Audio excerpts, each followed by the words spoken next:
بسم اللہ الرحمن الرحیم۔ السلام علیکم۔ آپ دیکھ رہے IH وائس۔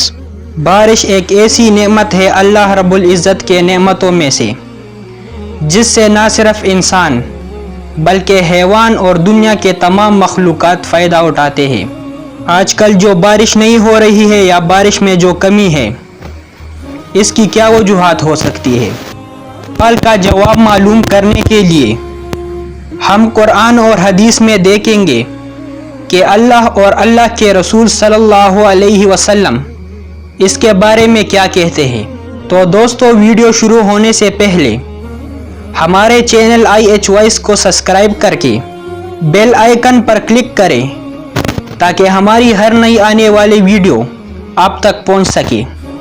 بارشیں کیوں نہیں ہوتی، اس کے بارے میں رسول اللہ صلی اللہ علیہ وسلم نے ارشاد فرمایا ہے، جو قوم ناپ تول میں کمی پیشی کرتی ہے، اس کو قحط سالی کی سخت مصیبتوں میں گرفتار کر لیا جاتا ہے اور ظالم حکمران ان پر مسلط کر دیے جاتے ہیں، اور جو لوگ اپنے مال سے زکوٰۃ روک لیتے ہیں، ان سے بارشیں روک لی جاتی ہے۔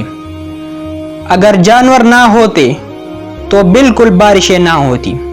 یہ حدیث 4019 ابن ماجہ کی ہے۔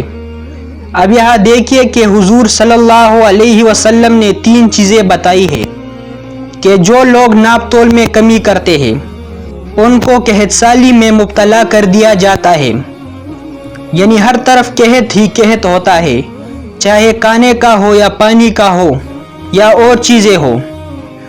اور دوسری بات جو ہے، وہ ان لوگوں پر ظالم حکمران مسلط کر دیے جاتے ہیں۔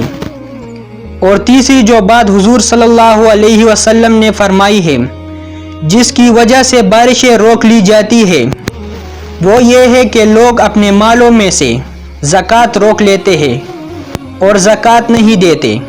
زکوٰۃ کا مطلب ہی یہ ہے کہ اپنے مالوں میں سے جو گندگی ہے وہ صاف ہو۔ اللہ رب العزت کو ہماری کسی چیز کی ضرورت نہیں ہے، لیکن وہ ہماری مالوں کو صاف کرنے کے لیے زکوٰۃ کا یہ جو طریقہ ہے وہ ہمیں بتاتا ہے۔ اور حضور صلی اللہ علیہ وسلم نے اور حضور اکرم حضرت محمد صلی اللہ علیہ وسلم نے جو آخری بات بتائی ہے حدیث میں، وہ یہ ہے کہ اگر جانور نہ ہوتے تو انسانوں سے بارشیں بالکل روک لی جاتی اور ان لوگوں پر کبھی بارشیں نہ ہوتی۔ آج کے لیے بس اتنا ہی، پھر ملیں گے کسی دلچسپ ویڈیو میں۔